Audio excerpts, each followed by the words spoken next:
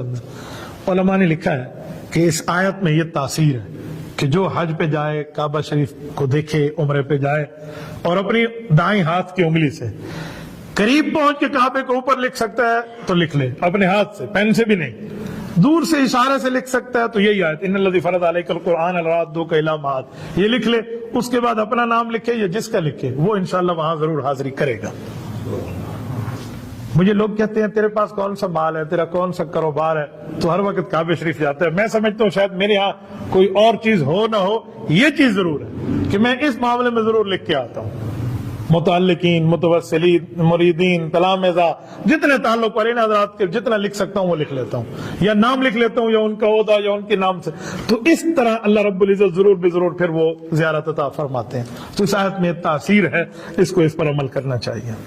بہرحال اس کے بعد آگے سورۃ العنکبوت ہے. عنکبوت کہتے ہیں مکڑی کو. یہاں مکڑی کے جالے کا ذکر ہے تو اللہ تعالیٰ نے اس کو ذکر فرمایا. یہ مکی صورت ہے, اس میں توحید بھی ہے, رسالت بھی ہے, قیامت کے دلائل بھی ہے, سابقہ اقوام کی باتیں بھی ہیں. اس کی چند آیات اس پارے میں, باقی صورت اگلے پارے میں 21ویں پارے میں, تو میں اس کی چند آیات جو اس پارے میں اس پر بات کر لیتا ہوں.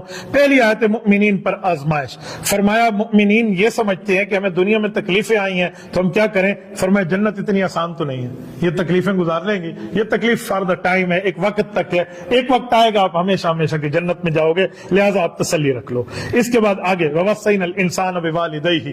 اس آیت میں والدین کے ساتھ حسن سلوک کا حکم ہے کہ اپنی اماں اور اپنے ابا کے ساتھ آپ نے حسن سلوک رکھنا ہے, اتنا حسن سلوک رکھنا ہے جتنا حسن سلوک رکھنے کا حق ہے. شریح بن حیوہ ایک بہت بڑے تابعی ہیں, حدیث کا درس دینے پیچھے سے اماں کی آواز آئی, بیٹا آؤ میری مرغیوں کو دانا ڈال جاؤ. یہ اٹھے, حدیث کی کتاب بند کی اور جائے, وہاں پہنچ کے مرغیوں کو دانا ڈالا, دانا ڈال کے پھر آگے بیٹھ گئے. کسی نے کہا حضرت حدیث پاک پڑھا رہے تھے, آپ ماں کے کہنے پہ گئے. انہوں نے کہا جی ماں کے کہنے پہ رب مجھے نماز توڑ کے جانے کا حکم دیتا ہے, تو مجھے درس کی بات کر رہا ہے کہ میں درس چھوڑ کے ماں کے کہنے پہ نہ جاؤں. تو ماں باپ کا رتبہ تو ماں باپ کا ہوتا ہے نا. پھر آگے فرمایا وَإِن جَاهَدَاكَ لِتُشْرِكَ بِي مَا لَيْسَ لَكَ بِهِ عِلْمٌ فَلَا تُطِعْهُمَا. ہاں ماں باپ شریعت کے خلاف حکم دے یا شرک کا حکم دے, یہ آپ نے نہیں ماننا. باقی کافر امی اور کافر ابا کیوں نہ ہو, اس کی اطاعت کرنا آپ پر ضروری ہے, آپ نے اس کی اطاعت کرنی ہے. بس شریعت کے خلاف والی بات آپ نے اس کو تسلیم نہیں کرنا. اس کی اگلی آیت میں وقال الذین, اس آیت میں فرمایا کہ کوئی بندہ قیامت میں کسی دوسرے بندے کا بوجھ نہیں اٹھائے گا, ہر بندہ اپنے اعمال کا بوجھ خود اٹھائے گا. لیکن جو بندہ کسی کو گناہ پہ لگانے میں سبب بنے گا نا, یہ اس کا بھی بوجھ اٹھائے گا, اپنا بھی بوجھ اٹھائے گا, کیونکہ گناہ جاری کا سبب بن رہا ہے. بس ایسا نہیں ہونا چاہیے. اس کی اگلی آیت میں حضرت نوح علیہ السلام کے فرمایا وَلَقَدْ أَرْسَلْنَا نُوحًا إِلَىٰ قَوْمِهِ فَلَبِثَ فِيهِمْ أَلْفَ سَنَةٍ إِلَّا 50 عَامًا. اس آیت میں فرمایا کہ نوح علیہ السلام کو ہم نے 950 سال تک اپنی قوم میں تبلیغ کے لیے دیا. پھر واقعات دیے حضرت نوح کے, حضرت ابراہیم کے, حضرت اسحاق کے, حضرت لوط کے, حضرت شعیب علیہ السلام کے. فرمایا یہ سارے گئے ہیں, ان کو آزمائش سے واسطہ کرنا پڑا ہے, لیکن پھر ان کی آزمائشیں ختم ہوئی ہیں, اللہ نے اہل حق کو غلبہ دیا ہے.